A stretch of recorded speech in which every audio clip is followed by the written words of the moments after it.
So Camilla thought she could push William into a corner, and instead she got the door slammed so hard the entire palace heard it. The fight that just went down between King Charles and his wife has basically handed the monarchy to William and Catherine on a silver platter, and the details coming out of Buckingham Palace right now are genuinely wild. Like, this isn't palace gossip where you have to read between the lines. And guess what might have happened? We know what happened. Camilla got caught doing something Charles specifically told her not to do, and the fallout has been so brutal that insiders are saying she's been left with absolutely nothing. No power, no leverage, no seat at the table.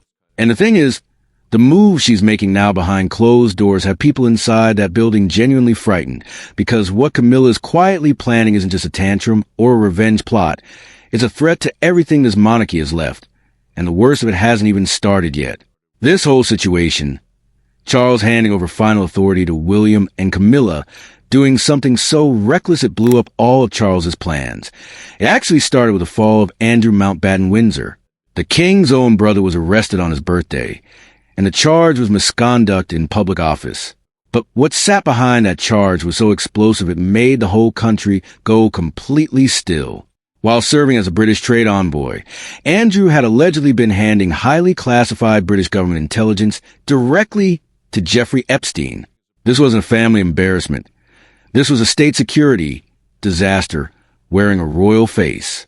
Now, to understand why this moment cracked the foundation of the entire monarchy, you have to understand who Jeffrey Epstein actually was. Epstein wasn't just a criminal. He was a predator who built an entire system around accessing, compromising, and controlling powerful people. He had politicians, billionaires, and celebrities all inside his orbit, and every single one of them had something they desperately did not want the world to know. That was the whole point. The idea that a senior British royal had been feeding this man classified government information wasn't the kind of revelation that just damaged reputations. It raised a terrifying question of how much damage had already been done. News leaked that Charles wasn't shocked, not even close. According to insiders, Charles had known the whole time. He knew what Andrew had done. He knew what Andrew was, and he looked the entire country in the face and said nothing. The most powerful family in Britain had wrapped their arms around a predator and hidden him deliberately. Intelligence officials confirmed that Andrew's activities were under active surveillance for years, and that those surveillance reports had been delivered directly to Buckingham Palace on multiple occasions. But the palace sat on it. Every single action ever taken against Andrew came only after public outrage made silence more dangerous than exposure. The public didn't believe a single word of the palace's excuses. The institution was hemorrhaging public trust in real time, and the man at the top of it was walking away from questions instead of answering them. Within hours of the arrest, William was already in motion. He called his team and started building the response strategy himself, and the speed of it told you everything. This wasn't a man reacting to surprise. William had been raising the alarm about Andrew for years, telling both Charles and the late Queen Elizabeth that Andrew had to be removed from public life immediately. He told them the monarchy's survival had to matter more than protecting one man's comfort, but he was shut down. Now, the catastrophe he had warned about had arrived at its most devastating form, and the same family that had dismissed every warning was now desperate for him to fix the wreckage. But as William took control of the crisis response, something was happening inside the palace that would pour fuel on a fire that was already burning, and it had to do with Camilla.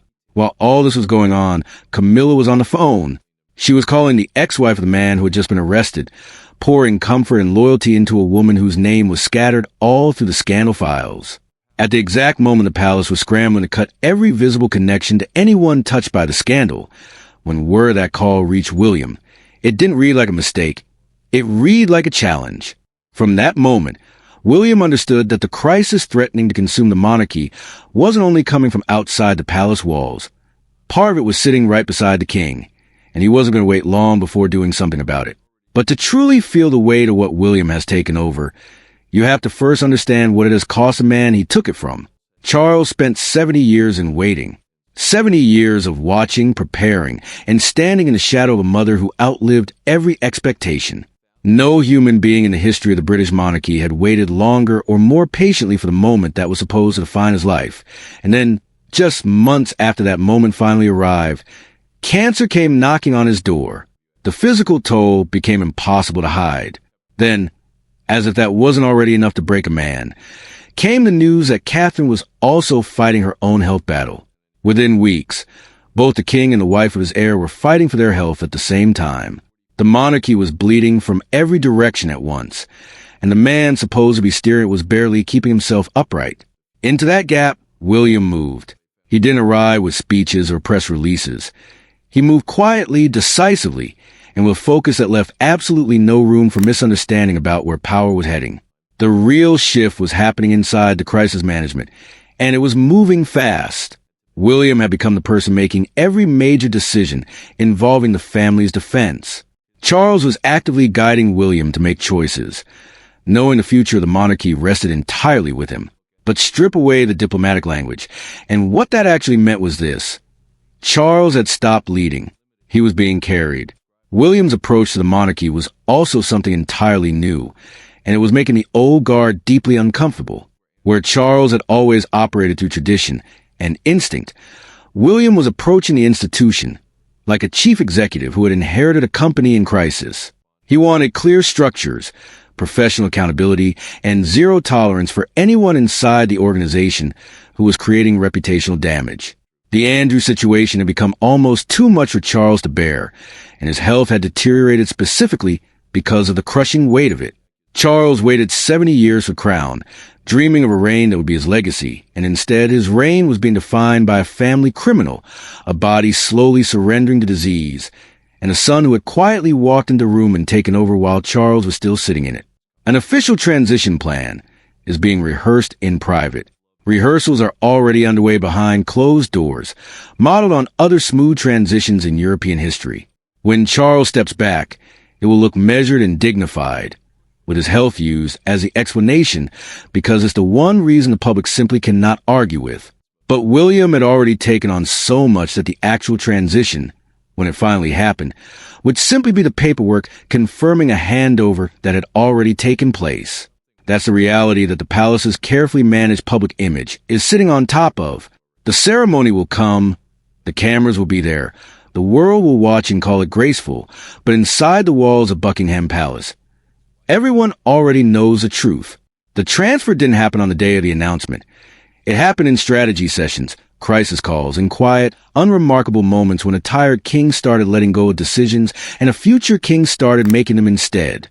And as all of that was unfolding, the woman who had stood beside Charles through everything was beginning to feel something she had never allowed herself to feel before. Camilla was beginning to feel afraid. To fully grasp why Camilla is terrified, you have to look at the shifting tectonic plates inside the palace corridors where Prince William and Princess Catherine have effectively built an impenetrable fortress of power. William did not just wait for crown. He systematically prepared for the day he would have to secure the survival of the House of Windsor, and that day arrived far sooner than anyone expected. The open warfare between Camilla and Catherine had been brewing under the surface for years, but it was during the absolute lowest point of the family's health crises that the real lines were drawn. When Catherine returned to her duties after months of grueling health treatments, she didn't just ease back into the schedule. She stepped directly into the administrative heart of the monarchy, functioning with a quiet determination that deeply unsettled the queen consort. Camilla had always viewed Catherine as a popular figurehead, a magnetic presence to the cameras. But suddenly she was looking at a woman who was actively commanding strategy meetings, reviewing legal briefs alongside William, and directing the palace's long-term communication strategy. Insiders reported that Camilla felt completely marginalized by the sudden surge of executive energy from the younger generation, routinely complaining to Charles that the Waleses were acting as if the current reign was already over. But Charles, physically exhausted and emotionally drained by the unending scandals surrounding his brother Andrew, consistently sided with his son and daughter-in-law, telling Camilla that Catherine's decisive actions were the only thing keeping the family's public approval from completely collapsing. The public adoration for Catherine had always been a thorn in Camilla's side, but it turned into an absolute crisis during major international events, most notably during high-profile diplomatic visits where foreign leaders and the global press focused their attention almost exclusively on the future queen. Behind closed doors, the tension reached a boiling point during a private gathering where Camilla allegedly made a sharp gesture to dismiss Catherine from a conversation with international dignitaries, an incident that was witnessed by senior palace staff and instantly became the catalyst for what quarters described as an all-out palace war. Catherine's team did not back down. Instead, they pushed forward with a bold, modernized vision of the future monarchy, mapping out structural updates and charitable foundations so visible and popular that they effectively pushed Camilla completely out of frame. The desperation driving Camilla right now stems from the terrifying realization that her future security is entirely dependent on the goodwill of a stepson who has never forgotten the pain she caused his mother, Princess Diana. Palace biographers have noted that while Prince Harry chose to voice his resentments loudly in public, William has always been far more disciplined, hiding his deep-rooted anger behind a wall of royal protocol until a moment arrived where he held all the cards. That moment is now. Charles, in a deeply emotional and vulnerable conversation, privately begged William to ensure that Camilla would be treated with dignity and allowed to keep a respected place within the institution after his passing. William reportedly agreed to his father's request, but the terms of that agreement are strictly hers to endure, meaning Camilla's funding, her housing, her public appearances, and her entire relevance within the royal family will exist solely at the discretion of King William and Queen Catherine. The thought of being completely at the mercy of the two people who resent her most deeply has sent Camilla into a state of panic, driving her to hold desperate, hushed meetings behind closed doors with her remaining allies to protect whatever leverage she has left before the final transition takes place. The final operational transfer of power inside Buckingham Palace has reached a point of no return, leaving Queen Camilla to face a future that looks increasingly hollow.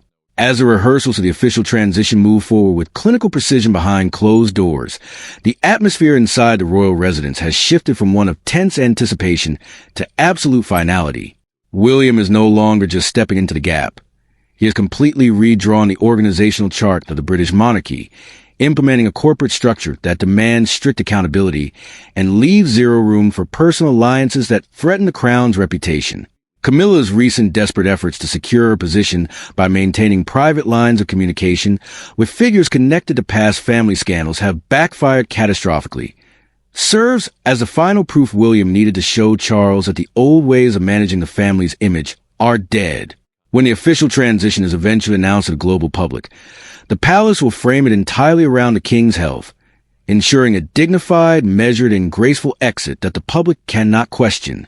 However, everyone behind the palace walls already knows the truth that the upcoming ceremony is merely the legal paperwork confirming a handover that has already taken place in dark strategy rooms and midnight crisis calls. Catherine's quiet but total control over the palace's modern media operations and long-term public relations has effectively cemented her status as a true power center of the new era long before she ever wears the crown. This new reality leaves Camilla in a profoundly vulnerable position, realizing that every single aspect of her future life, from her official funding and residential access to her very relevance in the public eye, will be determined entirely by the stepson who watched her tear his family apart decades ago. The promise Charles extracted from William to let Camilla retain some semblance of dignity after his passing is nothing more than a fragile shield, as the operational terms of that dignity are strictly William's to define and enforce, with her remaining institutional allies quickly distancing themselves to align with the rising power of the Waleses. Camilla finds herself standing entirely alone in the very palace she sacrificed decades of her life to conquer. The crown she endured public humiliation, intense hatred, and systemic destruction to achieve was never truly hers to keep, and the architects of the future have made it clear that her chapter in the history of the House of Windsor is drawing to a permanent, silent close, leaving the monarchy firmly in the hands of a relentless new king.